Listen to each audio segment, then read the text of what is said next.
사랑의 아버지 하나님, 감사합니다. 오늘도 우리에게 복된 안식을 허락하시고 이 세상의 모든 염려와 근심과 고통과 피곤함에서부터 벗어나 하나님께서 주시는 이 거룩한 안식의 잔치에 참여할 수 있도록 불러주셨으니 은혜를 감사합니다. 오늘 이 안식일 약속된 하나님께서 주실 풍성한 은혜와 축복을 받아 감당할 수 있도록 도와주시고 주님과 동행하는 믿음의 삶을 살고자 결심하는 시간 되게 하여 주시옵소서. 예수님 이름으로 간절히 기도드리옵나이다. 아멘. 교동문 824장 헌신. 그러므로 형제들아, 내가 하나님의 모든 자비하심으로 너희를 권하노니 너희 몸을 하나님이 기뻐하시는 거룩한 산 제물로 드리라. 이는 너희가 드릴 영적 예배니라.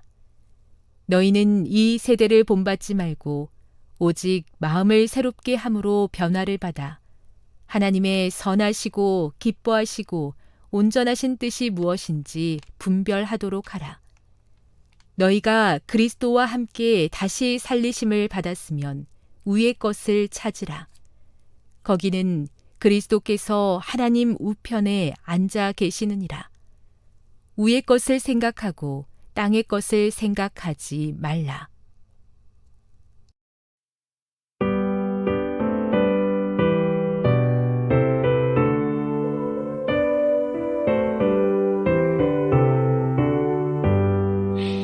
영광 나타나시니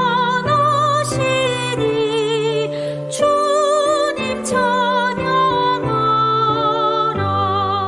성도들은 주 앞에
생활 주님과 항상 함께하기 나는 원하네. 주님만 나에게 만족 준다네. 내 앞길 인도해 주시니 고통 당해도 두려움 없다네. 오 주님만을 나는 원하네. 손에 하던 모든 일 버리고 그를 택했네. 이 세상을 준다 하여도 바꿀 수가 없네. 나를 주장하시고 매일의 생명 주신 분 주님만 따르네. 나 예수만을 따르겠네. 함없는 권능이 온 하늘과 온 땅과 우주에 주의 존귀하심 나타내지만 전한 인생을 위하여 친히 십자가 고통을 당했네. 오 내게 주신 놀라운 선물. 주님 나를 택하니 나도 그를 택했네. 이 세상을 준다 하여도 바꿀 수가 없네. 나를 주장하시고 매일의 생명 주신 분 주님만 따르네. 나 예수만을 따르겠네. 세상을 원하시고 오직 주만 따르겠네. 예수님만 예수님만 오 나는 예수만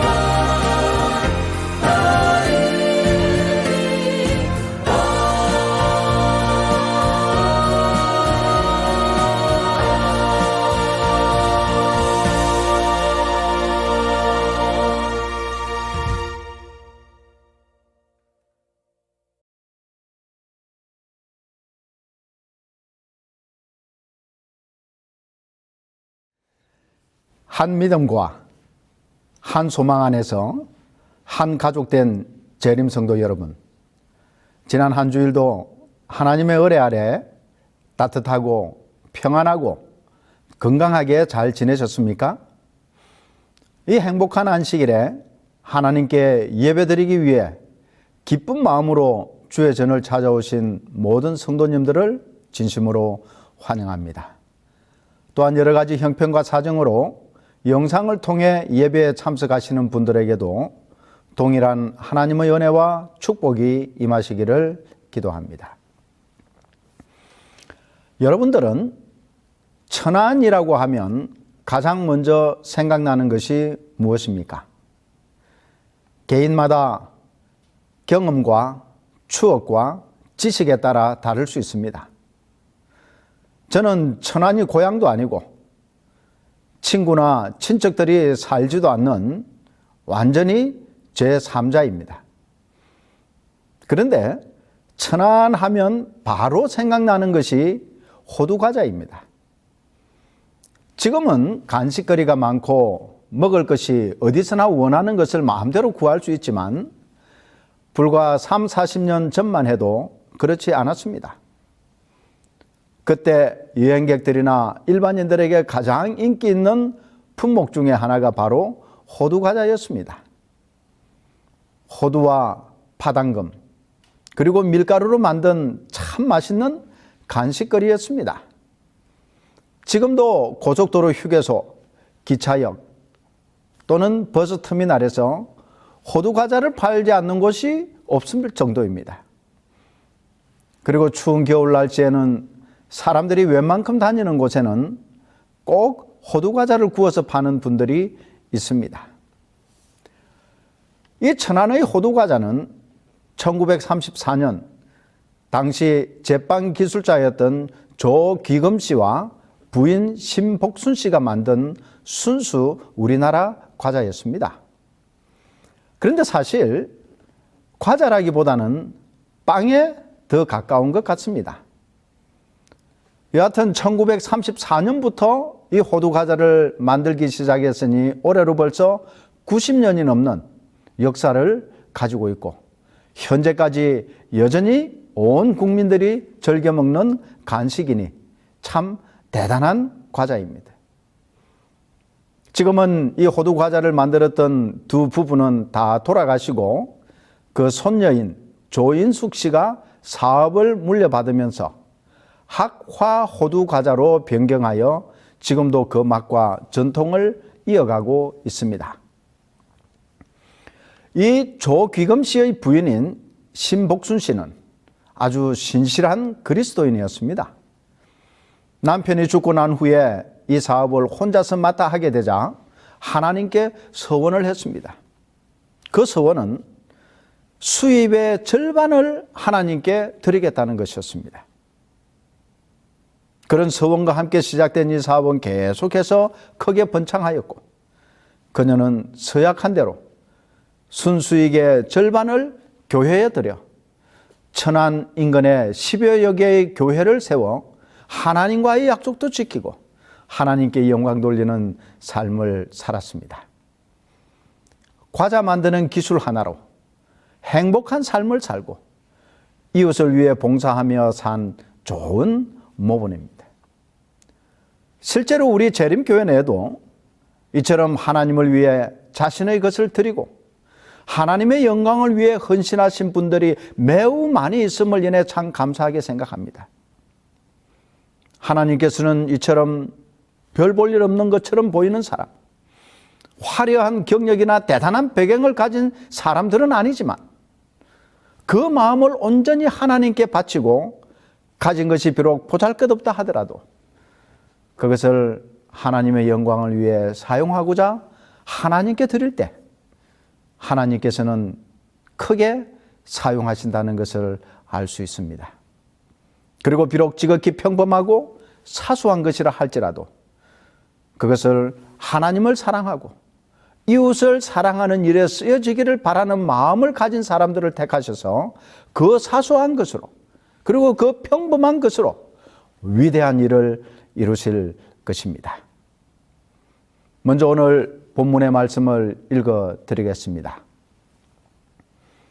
모세가 대답하여 가로되 그러나 그들이 나를 믿지 아니하며 내 말을 듣지 아니하고 이러기를 여호와께서 내게 나타나지 아니하셨다 하리이다.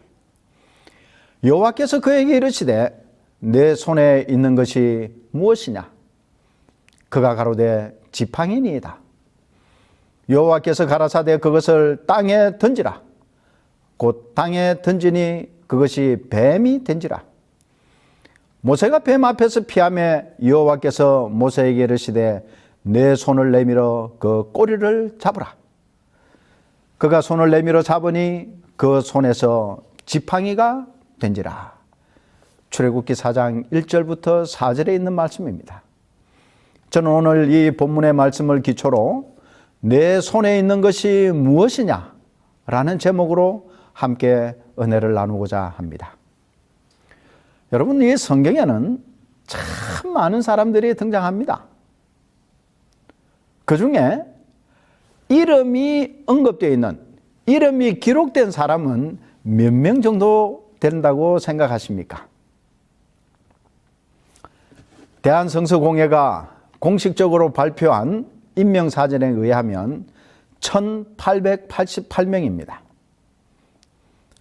예상했던 것보다는 좀 적지 않나라는 생각이 들어요. 여하튼 이름이 언급된 약 2천여 명의 사람들 가운데 제가 가장 좋아하고 또 흥미를 느끼는 인물은 바로 모세입니다. 이 모세는 출생부터 순탄하지 않는 삶을 시작했습니다. 당시 애굽의 노예로서 살던 이스라엘 민족의 아들로 태어난 지 얼마 지나지 않아 강에 버려졌습니다. 그런데 뜻밖의 애굽 왕의 딸의 눈에 띄어 애굽의 궁궐에서 공주의 아들로 자랐습니다. 애굽의 궁궐에서 호화로운 삶을 누렸고 최고의 교육을 받았습니다. 그러던 어느 날 한 애굽의 관원에게 매를 맞는 이스라엘 노예에게 동정심을 가지고 그 관원을 죽이는 살인을 저질렀고 이 일이 발각될 것을 두려워 모세는 미디안 광야로 도망을 쳤습니다. 그곳에서 40년 동안 양을 치는 일을 하면서 따분하고 비천한 세월을 보냈습니다.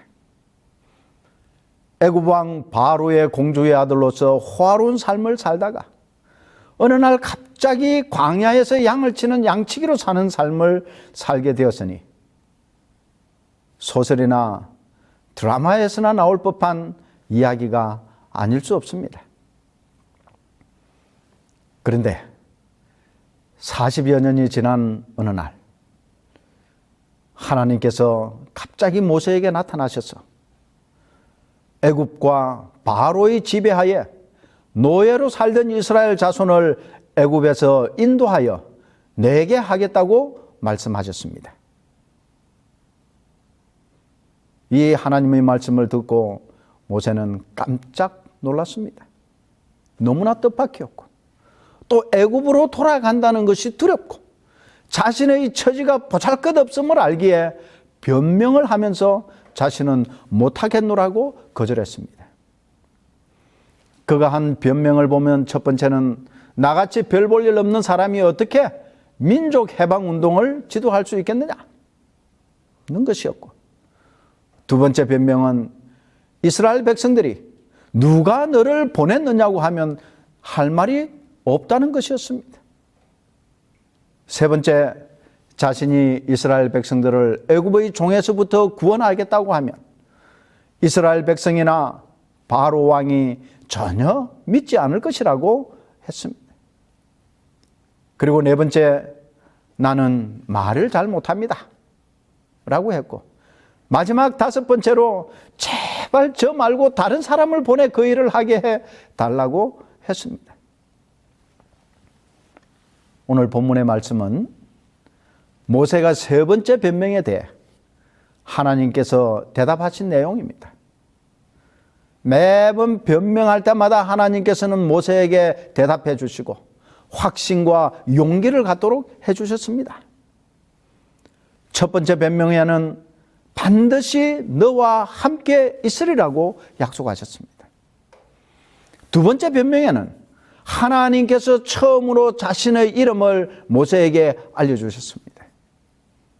그리고 이 세 번째 변명에서는 말씀하실 뿐만 아니라 하나님의 능력을 모세의 눈앞에서 친히 보여주셨어요.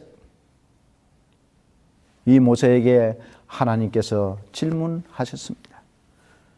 내 손에 있는 것이 무엇이냐? 여러분, 이 모세가 손에 쥐고 있는 것이 무엇이었습니까? 그것은 바로 양을 칠 때 그리고 여러 가지 용도로 사용하는 지팡이였습니다. 하나님께서는 그 지팡이를 땅에 던지라고 하셨고 던지니 뱀이 되었습니다. 깜짝 놀라서 몸을 피하는 모세에게 하나님께서는 다시 그 뱀의 꼬리를 잡으라고 하셨어. 이 모세는 순종하는 마음으로 잡으니 다시 지팡이가 되었습니다. 마술 같은 기적을 직접 보여주셨습니다. 여러분, 이 모세가 가지고 있었던 지팡이는 어떤 지팡이일까요? 금으로 된 아주 귀한 지팡이였을까요? 아니면 굉장히 귀하고 비싼 나무로 잘 조각한 멋진 지팡이일까요? 왕이 권위의 상징으로 들고 있던 보석이 박힌 그런 멋진 지팡이일까요? 그런 것들과는 전혀 관계없는 아주 평범하고 볼품없는 것입니다. 사실 이 광야에 큰 나무들이 없습니다. 설령 있다 하더라도 그런 나무들은 땔감이나 다른 용도로 써야 하기 때문에 좋은 지팡이를 만들 형편이 아닙니다. 그저 양을 원하는 곳으로 돌아가게 하기 위해, 몰아가게 하기 위해서 툭툭 치거나 또 무리해서 빠져나가는 양들을 다시 끌어들이기 위해 사용하는 정도의 그저 그런 용도를 위해 필요한 지팡이였기에 그저 조금 굵은 나무 가지로 만들어졌으리라 생각해 볼 수 있습니다.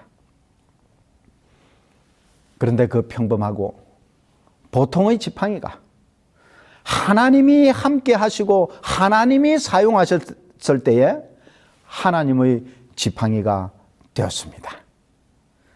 출애굽기 4장 20절에 있는 말씀을 보면 모세가 그의 아내와 아들들을 나귀에 태우고 애굽으로 돌아가는데 모세가 하나님의 지팡이를 손에 잡았더라 라고 기록하고 있습니다. 이 모세의 지팡이로 알려진 지팡이가 투르키에, 예전의 터키죠, 이스탄불에 있는 토카프 궁전 안에 있는 박물관에 보관되어 있다고 합니다. 길이는 약 1m 정도 되는 사진 속의 지팡이가 모세의 지팡이로 알려져 있습니다.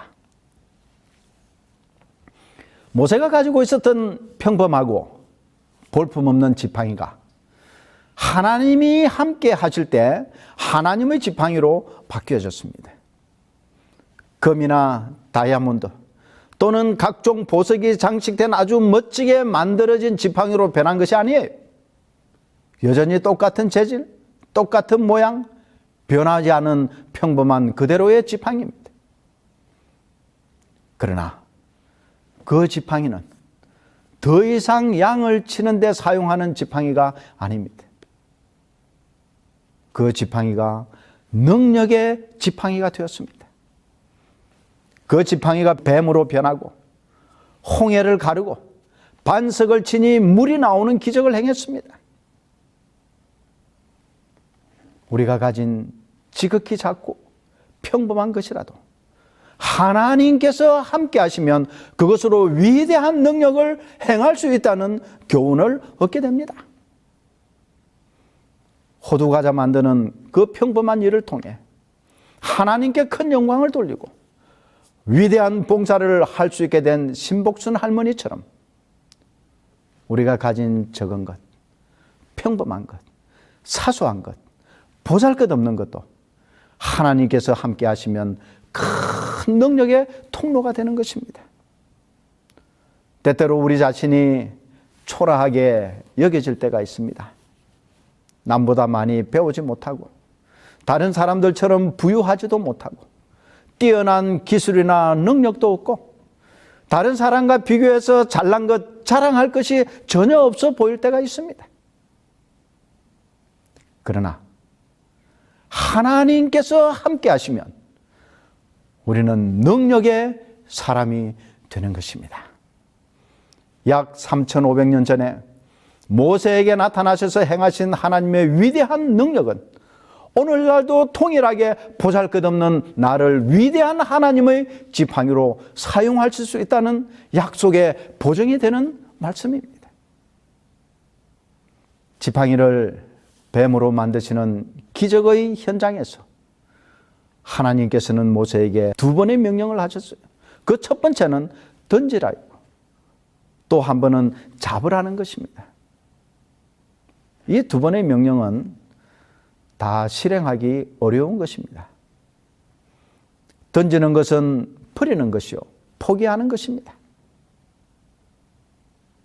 여러분은 지금 여러분이 가지고 있는 것을 무엇이든지 다 버리고 포기할 수 있습니까? 그런 믿음이 있기를 기도합니다. 나의 재물, 내가 가진 재능, 나의 시간, 내가 받은 은사를 하나님의 말씀에 순종하여 버릴 수 있어야 하나님의 역사는 일어나는 것입니다. 모세가 자신이 가진 지팡이를 던지는 순종의 행위가 없었으면 결코 출애굽의 역사는 일어나지 않았을지 모릅니다. 잡으라는 명령 또한 쉽지 않습니다. 하나님께서는 모세에게 뱀의 꼬리를 잡으라고 하셨습니다. 그런데 우리의 일반 상식은 뱀을 잡을 때는 반드시 머리 부분을 잡아야 합니다. 꼬리를 잡으면 뱀에게 물리기 십상이에요. 특히 사막의 뱀은 거의 모두가 맹독을 가지고 있고 그 독성이 강해 한 번 물리면 치명상을 입고 자칫하면 생명을 잃을 수도 있습니다.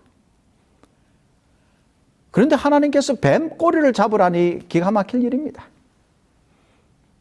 40년간 광야에서 양을 치면서 살았던 모세가 이런 기본적인 지식을 모를 리가 없어요. 그럼에도 불구하고 모세는 순종했습니다. 그 꼬리를 잡으니 즉시 그 뱀은 다시 지팡이로 변했습니다. 이 순종이 모세의 평범한 지팡이가 위대한 하나님의 지팡이로 변하게 했다는 사실입니다. 이제 중요한 것은 나는 내 손에 무엇을 가지고 있는가입니다. 오늘 하나님께서 내 손에 있는 것이 무엇이냐고 물으실 때 여러분은 어떤 대답을 하실 것입니까? 내가 가진 것이 어떤 것은 정말 귀하고 소중한 것도 있고 그냥 그렇고 그런 것도 있습니다. 그러나 그것이 무엇이든 하나님께서는 볼품없고 초라하고 하잘것없는 것일 수밖에 없습니다. 심지어 내가 어떤 사람이든 간에 하나님이 보시기에는 여전히 부족하고 초라하고 무능하고 연약하고 죄 많은 존재일 뿐입니다. 그러나 내 손에 있는 것이 무엇이든지 간에 내가 어떤 사람이든 간에 하나님의 명령에 순종하면 하나님의 지팡이가 되고 하나님의 사람이 되는 것입니다. 보리떡 5개와 물고기 2마리로 5,000명을 먹이는 기적은 이름 모를 한 소년이 자신의 보잘것없는 도시락을 예수님께 드림으로 일어난 기적이었습니다. 3년간의 기간 동안 엘리야를 모시고 살면서도 통 안에 남아있던 한 주머니 밀가루와 병에 남은 적은 양의 기름이 떨어지지 않았던 것은 이 사르밧 과부가 자신의 마지막 음식을 하나님의 사람 엘리야에게 먼저 드리라는 명령에 순종했기 때문에 일어난 기적이었습니다. 오늘 여러분의 손에 무엇이 있든지 그것을 버리도록 요구하시는 하나님의 명령에 순종하시기를 기도합니다. 아무리 실천하기 어렵고 감당하기 어려운 문제라도 하나님께서 잡으라고 하실 때 순종하는 마음으로 잡으시기를 기도합니다. 위대한 하나님의 능력을 통해 나타나는 기적은 바로 그때에 순종할 때에 일어나게 될 것입니다.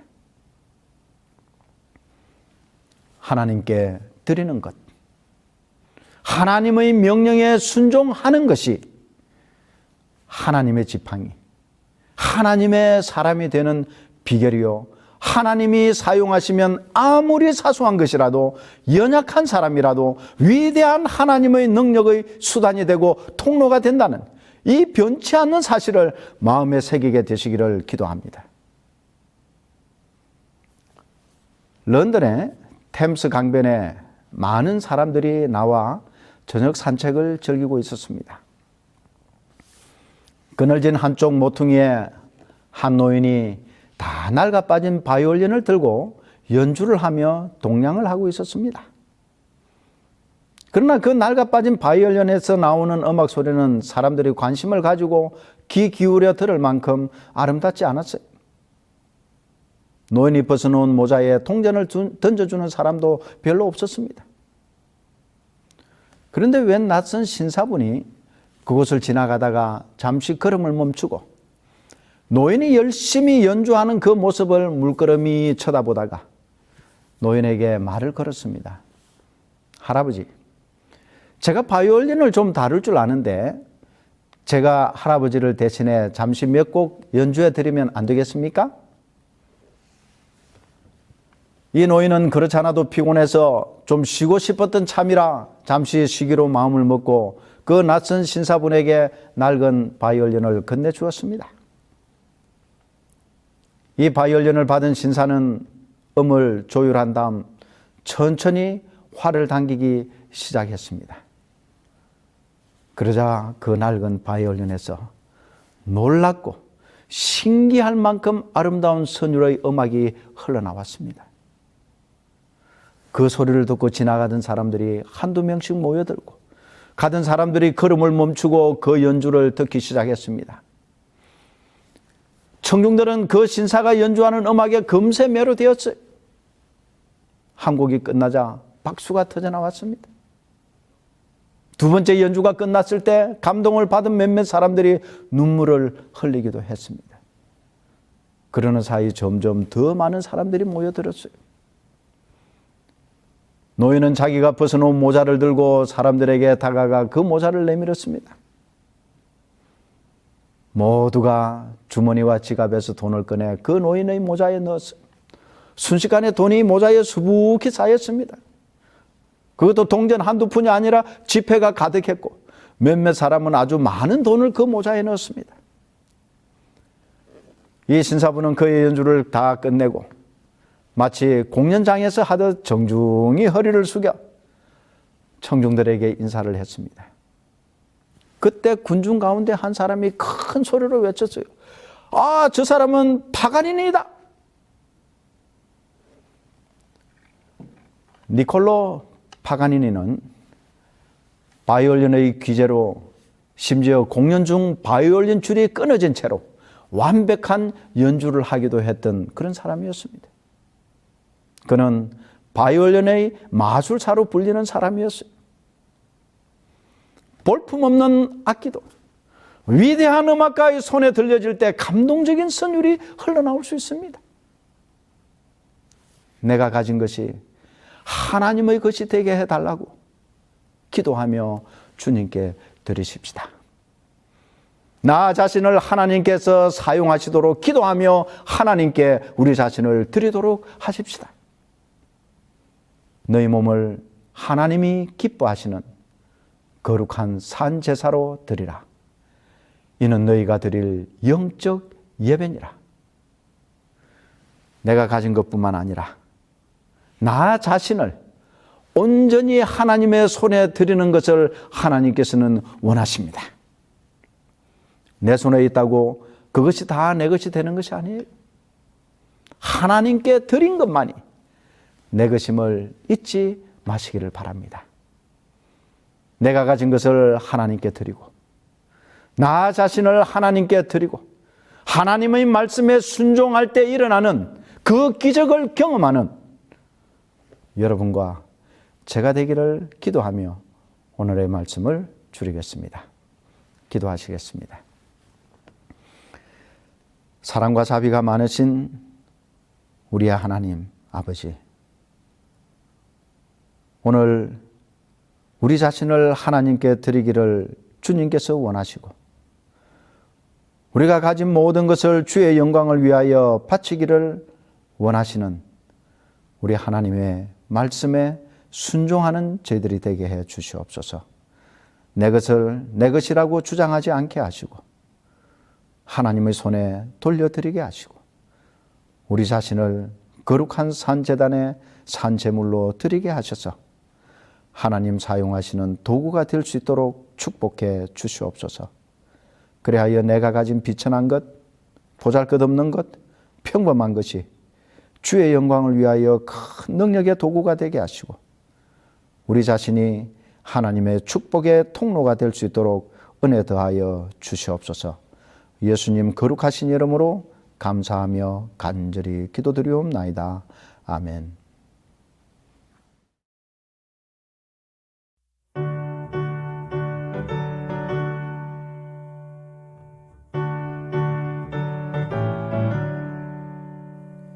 주여 나의 생애를 바치도록 하시고 나의 손발 움직여 사랑 청케 하소서. 나를 위해 피를 흘리사 나의 죄를 씻으셨으니 생명 소유 모두 합하여 주께 드리옵니다. 주여 나의 입술로 기별 정케 하시고 나의 죄는 취하사 주 뜻대로 쓰소서. 나를 위해 피를 흘리사 나의 죄를 씻으셨으니 나의 생명 소유 모두 합하여 주께 드리옵니다. 나의 뜻과 생각이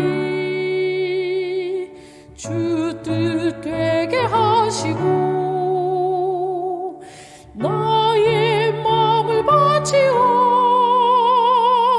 충성하게 하소서. 나를 위해 피를 흘리사 나의 죄를 씻으셨으니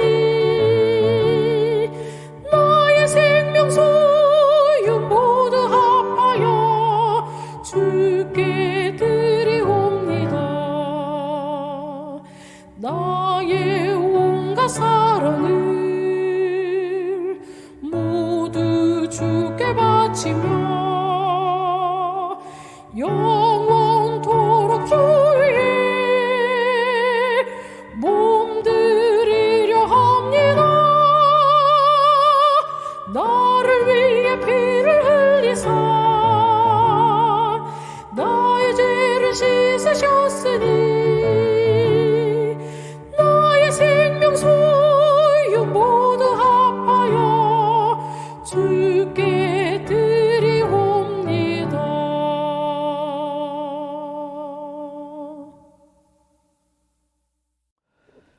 이제는 우리 아버지 하나님의 무한하신 사랑과 예수 그리스도의 다함없는 은혜와 성령 하나님의 인도하심과 교통하심이 우리가 가지고 있는 것 그리고 우리 자신을 온전히 하나님께 드리고자 결심한 사랑하는 주의 백성들에게 영원히 함께하여 주시옵기를 축원하옵나이다.